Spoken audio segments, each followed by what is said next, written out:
नमस्कार दर्शकों, कार्यक्रम जनवाणी में आप सभी का हार्दिक स्वागत है, अभिनंदन है। दर्शकों, जैसा कि आप जानते हैं, कार्यक्रम जनवाणी के माध्यम से हम जनता से जुड़े मुद्दे और जनता की आवाज़ को आपके बीच लेकर आते हैं। और दर्शकों, आज हम आपको बताने वाले हैं किस प्रकार से हिमाचल प्रदेश राज्य ग्रामीण आजीविका मिशन से जुड़कर महिला सशक्तिकरण किया जा रहा है। और इस विषय पर और जानकारी देने के लिए आज हमारे साथ मौजूद हैं प्रोजेक्ट मैनेजर हिमाचल प्रदेश राज्य ग्रामीण आजीविका मिशन पुनीत शर्मा जी। पुनीत शर्मा जी, इस कार्यक्रम में आपका स्वागत है।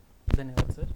मैं दर्शकों को बताना चाहूँगा कि एक लाइव फ़ोन इन कार्यक्रम है। अगर आपके कोई सुझाव है, आप हमारे इस कार्यक्रम में शिरकत करना चाहते हैं तो प्लीज़ नीचे दिए गए नंबरों पे हमें संपर्क कर सकते हैं। हमारे नंबर है 28000177, दूसरा नंबर है 28000178। अगर आप शिमला के बाहर से कॉल कर रहे हैं या मोबाइल फ़ोन से आप कॉल कर रहे हैं तो प्लीज़ शिमला का जो लैंडलाइन नंबर है वो प्लीज़ लगाइए 0177। आपके कॉल्स की हम बेसब्री से इंतज़ार कर रहे हैं। सर, आज हम बातचीत करने वाले हैं हिमाचल प्रदेश राज्य ग्रामीण आजीविका मिशन यानी कि स्टेट रूरल लाइवलीहुड मिशन को भी जो हम कहते हैं, तो महिला सशक्तिकरण को हम उसके साथ आज जोड़ रहे हैं। तो पहले तो मैं ये जानना चाहूँगा, जो राज्य ग्रामीण आजीविका मिशन है, इसकी शुरुआत कब जैसे हुई, क्या इसका ऑब्जेक्टिव था और कहाँ तक ये ऑब्जेक्टिव पहुँचा है?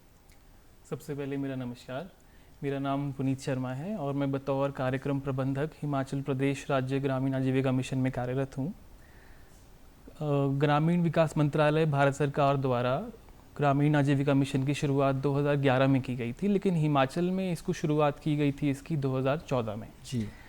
तो सबसे पहले जो बेसिक आइडिया था नेशनल रूरल लाइवलीहुड मिशन का, वो गरीब परिवारों को, उनकी जो आर्थिक स्थिति जिनकी ख़राब है, जो गरीबी रेखा से नीचे है, उनका स्तर जो है गरीबी रेखा से, उनको उससे बाहर निकालना, गरीबी रेखा से उनको आजीविका के विभिन्न अवसर प्रदान करना, जिसके माध्यम से वो अपनी कुछ गतिविधि कर सके और अपनी आजीविका कमा सकें। जी। सामान्य वर्ग के परिवारों को एकत्रित करके, संगठित करके स्वयं सहायता समूहों में, ग्राम संगठनों में, क्लस्टर लेवल फेडरेशंस में, इस माध्यम से आजीविका मिशन जो है महिला सशक्तिकरण की ओर कार्य कर रहा है। जी। और सर, आपने जिक्र किया कि जो स्टेट की जब हम बात करते हैं, और इसको NRLM भी कहा जाता है, नेशनल रूरल लाइवलीहुड मिशन, कहीं ना कहीं इसकी जननी है। और जब हम स्टेट की बात कर रहे हैं, स्टेट में हम देख रहे हैं कि हिमाचल प्रदेश का जो स्टेट में रूरल लाइवलीहुड मिशन चल रहा है, उसमें काफ़ी सारी ऐसी गतिविधि की जा रही हैं जिससे महिलाओं को भी सशक्तिकरण करा जा रहा है, महिलाओं को भी बल दिया जा रहा है। तो महिलाओं पर क्या ज़्यादा फोकस किया जा रहा है इस प्रोजेक्ट के तहत? आपने एक कहावत सुनी होगी, अगर एक महिला शिक्षित होगी तो पूरा परिवार पढ़ेगा। जी। तो उसी सोच के साथ हम लोग भी काम करते हैं कि अगर आप एक महिला को किसी ट्रेनिंग में इन्वॉल्व करेंगे, उसकी कैपेसिटी बिल्डिंग करेंगे, किसी रोजगार से उन्हें जोड़ेंगे, तो महिला अपने साथ साथ अपने पूरे परिवार के लिए कार्य करेगी। तो हमारे जो ग्रामीण आजीविका मिशन है प्रदेश में, हमारे लगभग 42,000 स्वयं सहायता समूह हैं, जिसके माध्यम से 3.5 लाख परिवार हमारे साथ डायरेक्टली जुड़े हैं। तो इतने बड़ा एक समूह जो है हमारा परिवार है, NRLM एक परिवार है जिनके लिए हम काम कर रहे हैं जी। तो बहुत अच्छा लगता है जब महिलाएं सामने आती हैं। आप कभी अगर आप किसी महिला से डायरेक्टली बात करेंगे तो हमारी महिलाएं, एक ही, आपको पता है स्थिति हर महिला की सेम है, चाहे हिमाचल हो चाहे कहीं बाहर का हो। तो महिलाओं का ये है कि हम में गुर है, सीखना चाहती हैं, परिवार आगे नहीं आने देता, या अगर परिवार सपोर्ट भी करता है तो फाइनेंशियल कंडीशन ऐसी नहीं होती कि वो काम कर सके जी। तो उसी चीज को पर हम लोग देते हैं, अगर आप में गुर है तो हम सिखाएंगे, आजीविका से हम आपको जोड़ेंगे, आप कार्य करिए।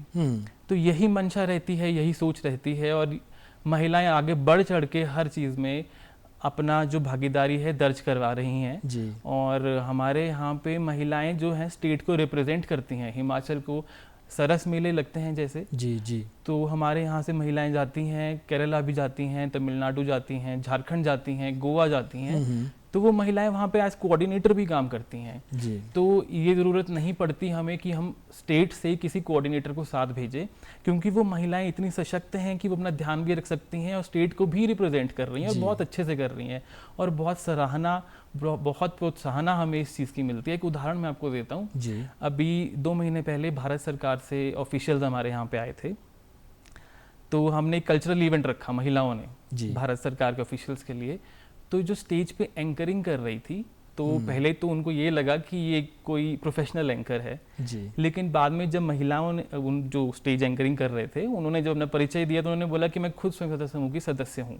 जी तो जो मिनिस्ट्री से ऑफिशियल्स थे वो इतने खुश हुए, उन्होंने इतनी सराहना करी कार्य की कि हम सोच भी नहीं सकते कि महिला इस प्रोफेशनली इन कार्यों को हिमाचल में कर रही हैं। जी तो बहुत खुशी होती है हमें कि हमारा काम जो है बहुत अच्छे से चल रहा है। बिल्कुल बिल्कुल। पुनीत जी, जैसा आपने जिक्र भी किया कि अगर आप मोटो की बात करें, आप मकसद की बात करें, तो आप लोगों का मकसद यही है कि महिला सशक्तिकरण की जब हम बात करते हैं कि अगर एक महिला अपने घर से बाहर निकलेगी, शिक्षित होगी, कहीं ना कहीं अपनी आजीविका कमाएगी, तो वो बहुत सारे लोगों को शिक्षित भी कर सकती है, अपने परिवार का जो एक माहौल है उसको भी वो चेंज कर सकती है। तो कितनी उम्र की महिलाएं आपके इस प्रोजेक्ट के साथ जुड़ी हुई हैं? क्योंकि अक्सर हम ये देखते हैं कि जो महिलाएं हैं और ख़ासकर ग्रामीण परिवेश में जो महिलाएं हैं उनके पास थोड़ी समय की भी कमी होती है। बहुत सारी महिलाओं को अपना घर परिवार भी देखना होता है और ग्रामीण क्षेत्रों में हम देखते हैं कि खेती बाड़ी भी होती है, पशु भी होते हैं, तो उनके ऊपर भी थोड़ा आपको ध्यान देना पड़ता है। तो कितने महिलाएं आपके साथ जुड़ी हैं और क्या एज की अगर हम बात करें, उम्र की हम बात करें, कितने एज तक की महिलाएं इसमें आपके साथ कार्य कर रही हैं? हमारे साथ जो है 18 साल से ऊपर जो हमारी महिलाएं हैं, ग्रामीण महिलाएं हैं, जी एकल नारी हो, विधवा हो या पारिवारिक स्थिति ठीक ना हो, बीपीएल फैमिली से है, ये सब महिलाएं हमारे स्वयं सहायता समूह से जुड़ी हैं। और मैंने बताया आपको 42,000 सेल्फ हेल्प ग्रुप्स हैं जिनके माध्यम से 3.5 लाख से ज़्यादा परिवार हमारे साथ डायरेक्टली जुड़े हैं। जी। तो ये महिलाएं जो हैं इनका जो है हम ट्रेनिंग करते हैं। इनका आप देखिए कोई भी महिला जो है अब वो कभी ये नहीं बोलेगी कि मैं मुझे खेती बाड़ी करनी, मेरे पास समय नहीं है। आप अगर महिलाओं के बीच में जाएंगे तो महिला ये बोलेगी हमें करना है, हमें आप मंच प्रदान करिए, हमें सिर्फ ये गाय भैंस या ये खेती से नहीं जुड़े रहना है, हमें बाहर निकल के काम करना है, अपने परिवार के लिए काम करना है, हम चाहते हैं हमारी भी पहचान हो। तो इसी को मद्देनजर रखते हुए हम लोग उनको इतना ट्रेन कर रहे हैं कि आप देखिए एक सोलन जो हमारा ज़िला है वहाँ पे कुशा और पाइन नीडल, बिल्कुल उसका काम बहुत चल रहा है। तो वो महिला जो पहले खुद सीखती थी जी, वो अपना कुछ पाइन नीडल कलेक्ट करके अपना कुछ प्रोडक्ट बना रहे थे, जैसे ट्रे बना दी, पाइन नीडल की ट्रे बना दी। और अब तो हम देख रहे हैं कि देश विदेश में भी जो उनके प्रोडक्ट्स हैं उनको काफ़ी सराहना की जा रही है। जी जी जी। तो वो महिला आज एक ट्रेनर के रूप में स्थापित हो चुकी हैं। अगर मंडी से हमें बोलते हैं कि हमें पाइन नीडल में ट्रेनिंग करनी है तो हम वो दीदी को बोलते हैं कि आप जाके ट्रेनिंग दीजिए जी। तो कहीं ना कहीं पे देखिए जो महिला बिल्कुल सीख रही थी, सीखने से लेवल से उन्होंने अपना काम शुरू किया, आज वो मास्टर ट्रेनर बतौर जो है स्थापित हो चुकी हैं जी। मतलब कि उम्र की कोई सीमा नहीं है। अगर आप कभी भी आपको ये लगता है कि हम एक सेल्फ हेल्प ग्रुप के तहत राष्ट्रीय ग्रामीण आजीविका मिशन के साथ जुड़ के कोई अगर आप में हुनर है तो फिर उम्र की तो कोई सीमा रहती नहीं। हमारे यहाँ पे प्रावधान है एल्डरली एसएचजीज का, तो उसमें भी अगर आपकी उम्र ज़्यादा है 60-65 से ऊपर अगर आप हैं तो आप एल्डरली एसएचजी से जुड़ सकते हैं।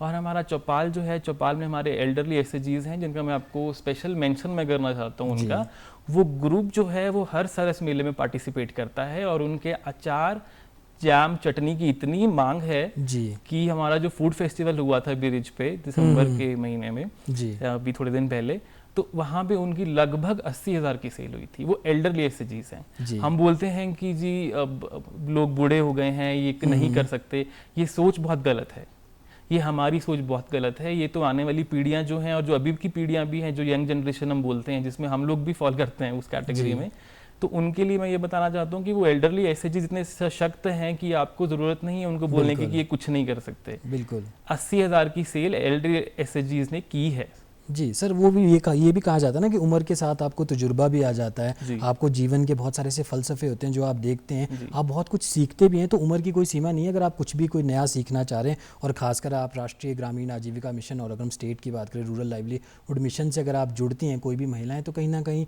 वो अपना एक आजीविका और अपने जीवन में एक नया उद्देश्य भी पा सकती हैं। मैं ये जानना चाहूँगा, जो महिलाएँ अभी आपको देख भी रही हैं, हिमाचल में बहुत सारी ऐसी महिलाएँ जिनमें बहुत टैलेंट है, जैसा कि आपने जिक्र किया कि लोग कुशा से बहुत सारी चीज़ें बना रहे हैं, कोई पाइन नीडल से बहुत सारी चीज़ें बना रहे हैं, कई महिलाएं ऐसी हैं जिनको खाने पीने का काफ़ी शौक है, काफ़ी अच्छा खाना वो बनाती हैं, कईयों की अचार की रेसिपीज़ अलग हैं, कईयों की अगर हम ऊपरी क्षेत्रों में बात करें सिड्डू बनाने की रेसिपीज़ में थोड़ा सा डिफरेंस है और बहुत लोग उसकी तारीफ़ करते हैं। तो जो महिलाएं अभी आपको देख रही हैं, अगर वो जुड़ना चाहती हैं रूरल लाइवलीहुड मिशन के तहत, तो कैसे जुड़ सकती हैं वो? देखिए जो लोग देख रहे हैं, जो महिलाएं देख रही हैं, मेरा उनसे आग्रह है कि अगर आप राज्य ग्रामीण आजीविका मिशन से जुड़ना चाहते हैं स्वयं सहायता समूह के माध्यम से, तो आप नज़दीकी विकास खंड अधिकारी जो हैं, जिनको BDO ऑफिसर कहा जाता है, आप वहाँ जाके संपर्क कर सकते हैं। वहाँ पे हमारा स्टाफ बैठता है स्टेट रूरल लाइवलीहुड मिशन का, आप उनसे संपर्क कर सकते हैं और उनके माध्यम से आपको स्वयं सहायता समूह में जोड़ा जाएगा जी। तो नज़दीकी विकास खंड जो अधिकारी हैं उनके ऑफिस में जाके आप संपर्क कर सकते हैं जी। और सर, जब एक महिला आपके साथ जुड़ती है तो आप किस प्रकार से उसको ट्रेनिंग देते हैं, किस प्रकार से आपको, क्योंकि हम देख रहे हैं कि काफ़ी कॉम्पिटिटिव मार्केट है, और अगर हम समय की भी अगर हम बात करें तो अगर कोई महिला जुड़ती है रूरल लाइवलीहुड मिशन से तो कितना उनको समय देना पड़ेगा और किन किन चीज़ों में उनको ट्रेनिंग आप लोग करवाते हैं? समूह जब बनता है, समूह बनता है जो समान परिवार जिनका स्थिति है, पारिवारिक स्थिति है, उन महिलाओं के 6 से 7 महिलाएं जुड़ के एक समूह बनाती हैं जी। तो 3 महीने हम उन महिलाओं को देखते हैं। पंचसूत्रा हमारे यहाँ पे बोला जाता है। पंचसूत्रा होता है मासिक बैठक जी, मासिक बचत जी, आंतरिक लेन देन, ऋण वापसी और किताबों का रख रखाव। किसने कितना जमा किया, कितना वापस आया, कितना इंटरेस्ट लगा, ये सारे। तो ये पंचसूत्र हम 3 महीने फॉलो करना उनका देखते हैं कि कर रहे हैं या नहीं कर रहे हैं जी। सबसे बड़ी चीज़ है सेविंग। अगर आप महिलाओं को सेविंग की आदत डाल देंगे हर महीने, एक अकेली महिला अगर सेविंग करेगी तो शायद उसको वो पैसा उतने काम ना आए जितना 7 महिलाएं इकट्ठे करके कर सकती हैं। अगर 7 महिलाएं पैसा इकट्ठा कर रही हैं, मासिक बचत कुछ भी हो सकती है, 10 रुपए हो सकती है एक महिला की, 50 रुपए, 100 रुपए। तो जब 5 से 6 महिलाएं वो पैसा जमा करती हैं, तो अगर मान लीजिए समूह में हम लोग जुड़े हैं तो किसी एक महिला को ज़रूरत पड़ती है पैसे की, तो वो समूह से पैसा उठा सकती है जी। इंटरेस्ट जो है उस पर 1% ब्याज लगता है, जिस पे बहुत कम है, बहुत ही मिनिमल चार्जेस हैं। अगर आपने सामूहिक तौर पे कोई गतिविधि करनी है आजीविका संबंधित, आपने कोई मशीनरी लेनी है तो उसके लिए भी वो पैसा जो है वो काम आता है। 3 महीने हम उनको देखते हैं। 3 महीने के बाद फिर हम उनको, जब समूह बनता है तो स्टार्टअप फंड दिया जाता है जी। 2500 रुपये दिए जाते हैं कि महिलाएं अपनी दरी खरीदें, किताबें खरीदें, पेन, कॉपी, रजिस्टर जो उनको चाहिए वो ले। फिर 3 महीने जब पूरे होते हैं, पंचसूत्रा का पालन किया जाता है, तो 15,000 रुपये रिवॉल्विंग फंड दिया जाता है जी। रिवॉल्विंग फंड फिर वो आपस में, जिसका मैंने आपको जिक्र किया अभी, कि वो आपस में उस पैसे को जो है रिवॉल्व करती हैं, ब्याज पे एक दूसरे को देती हैं। उससे कोई गतिविधि शुरू करनी है, किसी ने हॉस्पिटल जाना है, बच्चे की फीस देनी है, वो पैसा इस तरह से ब्याज, तो ब्याज जब आता है तो उससे समूह की इनकम होती है जी। बिल्कुल। और सेविंग्स बढ़ती हैं और कहीं ना कहीं एक मोटिव भी मिल जाता है जब आप खुद पैसा कमाना शुरू कर देते हैं, तो कहीं ना कहीं आपको एक मोटिवेटिंग फैक्टर बढ़ जाता है, एक ज़ील बढ़ जाती है और आप और ज़्यादा मेहनत करते हैं अगर आपका कोई भी पैशन है। और ख़ासकर अगर हम बात करें रूरल लाइवलीहुड मिशन की, बहुत सारे ऐसे प्रोडक्ट्स हैं जिनके लोग काफ़ी दीवाने हो चुके हैं। तो थोड़ा सा आप ये बताइए कि ये जो महिलाएँ आपके साथ जुड़ी हैं, कौन कौन से प्रोडक्ट्स हैं जो मार्केट में भी अवेलेबल हैं? अच्छा जी, फूड प्रोसेसिंग की अगर हम बात करें तो फूड प्रोसेसिंग में हमारे यहाँ पे महिलाएं अचार, विभिन्न प्रकार का अचार है, चाहे वो मैंगो है, एप्पल है, कीवी है, चेरी है, प्लम है, और जूसेस हैं, स्क्वॉशेस हैं। स्क्वॉशेस आप समझते हैं जी। बिल्कुल। स्क्वॉशेस में भी हमारे पास आंवला का स्क्वॉश है और ब्रह्मी का स्क्वॉश है, रोडोडेंड्रन जो हम बोलते हैं जी, ब्रास का खासकर जी, अगर जो कोई भी शिमला घूमने आता है या हिमाचल घूमने आते हैं तो ब्रास का फूल तो अगर हम कहें हमारी पहचान है। बिल्कुल बिल्कुल बिल्कुल। अभी तो हमने एक इनोवेशन किया है, ब्रास विद हनी जी, वो जूस हमने भी अभी निकाला है। मतलब महिलाओं ने जो कार्य, कुछ ना कुछ इन्वेंशन चल रहा है फूड प्रोसेसिंग के क्षेत्र में। तो अचार, चटनी, जैम, पापड़, बड़ियाँ, सीरा, ये सब फूड प्रोसेसिंग में काम चल रहा है। तो पुनीत जी, ये जो फूड प्रोसेसिंग की आपने बात की, आपने प्रोडक्ट्स के बारे में बताया कि बहुत सारे ऐसे प्रोडक्ट्स बनाए जा रहे हैं इस मिशन के तहत। खाने पीने के प्रोडक्ट्स की आपने जिक्र किया, आपने पहले ये भी बताया कि बहुत सारे ऐसे हैंडीक्राफ्ट के आइटम्स भी बनाए जा रहे हैं, चाहे वो हम पाइन की बात करें, हम कुशा की बात करें कि उससे आप काफ़ी सारी चीज़ें बना रहे हैं जो लोग काफ़ी पसंद भी कर रहे हैं। तो और भी क्या कोई प्रोडक्ट्स हैं जिन पर कार्य किया जा रहा है? बिल्कुल बिल्कुल, ये तो मैंने फूड प्रोसेसिंग की बात की है। अगर मैं बात करूँ हैंडलूम की, तो हैंडलूम कितना वास्ट है। अगर हिमाचल की बात करें तो हिमाचल में आप हैंडलूम के क्षेत्र में देखें तो अब तो पूरा आपको जो सूट है वो हैंडलूम का मिल जाएगा, चाहे वो लेडी सूट हो, चाहे वो जेंट सूट हो। उसमें आपकी जैकेट है, लोई है, स्पूला है, सॉक्स है और सदरी है जी। वुलन सूट्स हैं लेडीज़ के, जो स्पेशल हमारे जो है ना किन्नौरी कुल्लू पट्टी जो है, जो बहुत फेमस है, वर्ल्ड फेमस चीज़ें हैं ये। तो GI टैग है कुल्लू किन्नौरी पट्टी। तो उससे हम लोग ये चीज़ें कर रहे हैं कुल्लू किन्नौरी पट्टी के सूट्स बन रहे हैं, फिर जैकेट्स बन रही हैं, लोई बन रही है, और जिसकी डिमांड अगर आप देखें तो बाहरी राज्यों में बहुत डिमांड है इसकी। बिल्कुल बिल्कुल। कोई अगर बाहर से कोई आता है या टूरिस्ट आता है तो ज़रूर पूछता है वो कुल्लू पट्टी का कुछ मिल सकता है क्या। जी बिल्कुल। तो उस चीज़ के जब हमें पता है कि उसकी डिमांड बहुत ज़्यादा है तो हम उस क्षेत्र में बहुत अच्छा काम कर रहे हैं।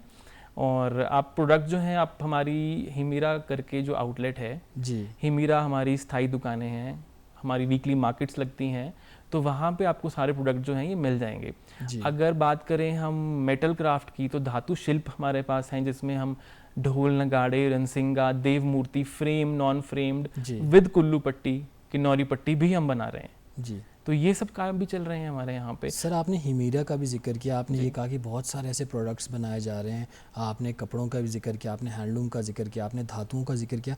तो ये जो ट्रेनिंग वगैरह है ये कहाँ पे दी जा रही है? कोई डेडिकेटेड सेंटर है? और ख़ासकर जब हम मैन्युफैक्चरिंग की बात करते हैं तो ये सारी चीज़ें मैन्युफैक्चर कहाँ पे हो रही हैं? महिलाएं ये अपने जो है अपना ऑफिस, चाहे वो ग्राम संगठन का हो या CLF का हो, जी उस प्रेमाइसिस में, उस जगह पे ये सारी मैन्युफैक्चरिंग चल रही है। मोस्टली जो काम है महिलाओं का घर से ही होता है। जी। और ट्रेनिंग जो है हमारे यहाँ पे रूरल लाइवलीहुड सेंटर हैं, RLCs हैं, तो वहाँ पे हम ट्रेनिंग दी जाती है इन जो महिलाएं हैं जो काम करना चाह रही हैं, जो सीखना चाह रही हैं। जी। और उस सर समय। जी आपने ट्रेनिंग का जिक्र किया, और जब हम ट्रेनिंग की बात करते हैं तो कितना समय लगभग उनको देना पड़ता है? क्योंकि हम देखते हैं कि कई लोगों में टैलेंट होता है, कई लोगों को ड्राइंग बड़ी अच्छी आती है, या कई लोगों को निटिंग बहुत अच्छी आती है, कई लोग काफ़ी अच्छा बुनते हैं, बट वो एक कहीं ना कहीं एक वो फिनिशिंग उनमें नहीं होती। तो कितना समय लग जाता है जब एक महिला आपके साथ जुड़ती है कि इतने समय के अंदर वो ये चीज़ सीख लेती है और कहीं ना कहीं मिशन के साथ जुड़ के नए नए प्रोडक्ट्स बनाते हैं आप? सर एडवांस लेवल ट्रेनिंग जो होती है वो होती है जिनको ऑलरेडी चीज़ें आती हैं। जी। और हमारे यहाँ पे मैं गर्व से बोलना चाहता हूँ इस बात को कि महिलाएं ऑलरेडी हर चीज़ में जो हैं बहुत आगे हैं। जी। तो जब हम ट्रेनिंग देते हैं, हम एडवांस लेवल ट्रेनिंग देते हैं लाइन डिपार्टमेंट के साथ कन्वर्जेंस में, चाहे वो हॉर्टिकल्चर हो या फिर भुट्टी को हो या फिर फॉरेस्ट्री हो, इनके साथ हमारी लाइन डिपार्टमेंट के साथ ट्रेनिंग्स चलती हैं जी। और प्रोफेशनल ट्रेनिंग दी जाती है। अगर मैं बात करूं आपको, जैसे हिमेरा हमने बात की, हिमेरा की हमारी 93 परमानेंट शॉप्स हैं ऑल ओवर हिमाचल। जी।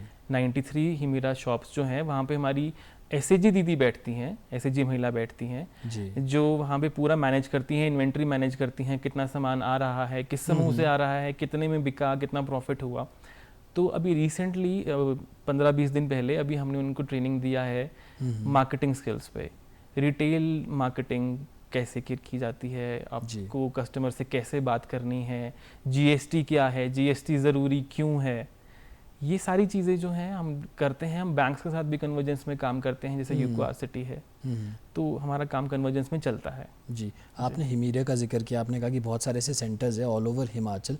कुछ जगहों पे अगर हिमीरा के सेंटर्स नहीं भी हैं, क्योंकि हम देख रहे हैं कि ऑनलाइन का ज़माना है, मैक्सिमम लोग ऑनलाइन चीज़ें परचेज़ करते हैं, तो ये जितने भी प्रोडक्ट्स हिमीरा के हैं तो ये क्या ऑनलाइन भी अवेलेबल है? बिल्कुल सर, मैं इसमें ऐड करना चाहूँगा कि हमने 2021 में अक्टूबर में 15 अक्टूबर को अंतर्राष्ट्रीय ग्रामीण महिला दिवस पे हमने अमेज़ॉन पे 50 प्रोडक्ट अपलोड किए थे जी।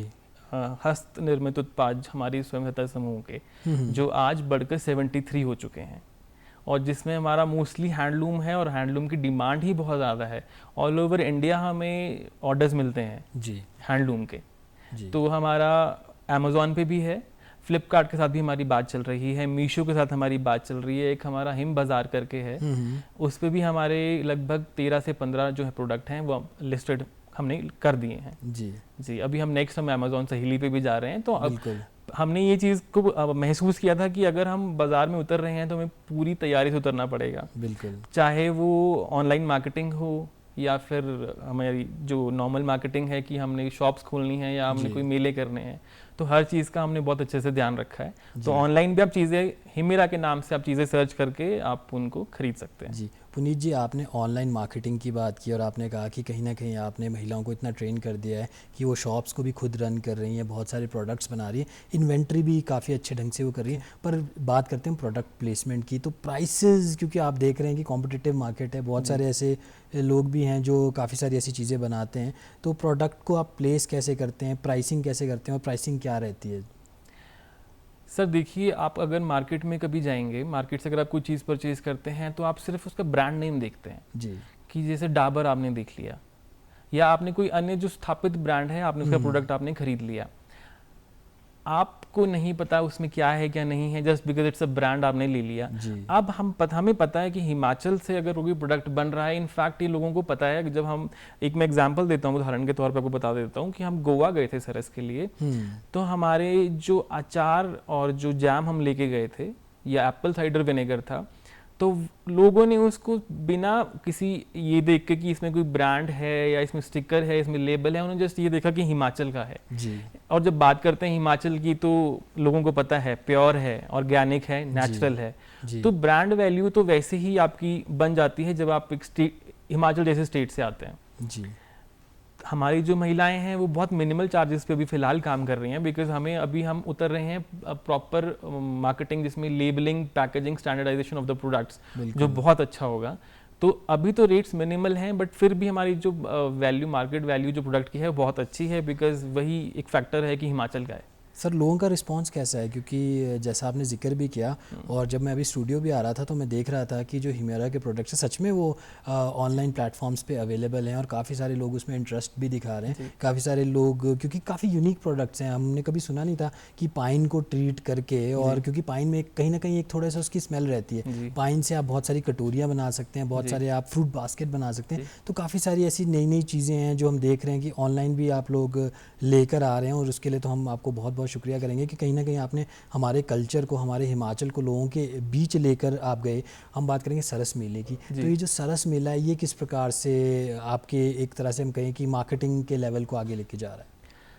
सरस बेसिकली एक बहुत बड़ा मंच है जो नेशनल लेवल का, एक मैं बात करूं अगर तो मंच है, नेशनल लेवल पे हम सरस मेले का आयोजन करते हैं जी। हर एक राज्य भारत में सरस मेले का आयोजन करता है साल में 2 बार।